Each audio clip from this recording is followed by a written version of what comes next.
साताऱ्यात क्रांतिज्योती सावित्रीबाई फुले यांच्या 195व्या जयंतीनिमित्त नायगाव इथे कार्यक्रमाचं आयोजन करण्यात आलंय।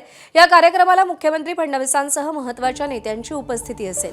सावित्रीबाई फुले यांच्या जयंतीनिमित्त नायगाव इथल्या फुले वाड्यामध्ये आकर्षक सजावट करण्यात आली आहे। क्रांतिज्योती सावित्रीबाई फुले यांच्या प्रतिमेचं पूजन करून नायगाव इथे त्यांच्या घरापासून दिंडी काढण्यात येणार आहे। तसंच नायगाव येथील विकास कामांचं भूमिपूजन आणि लोकार्पण सोहळाही मान्यवरांच्या हस्ते पार पडणार आहे। या कार्यक्रमाला मुख्यमंत्री देवेंद्र फडणवीस, विधान परिषद सभापती राम शिंदे,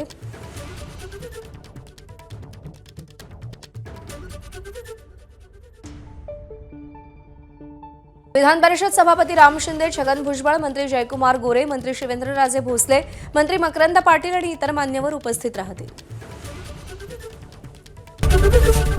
एबीपी माझा, उघडा डोळे बघा नीट।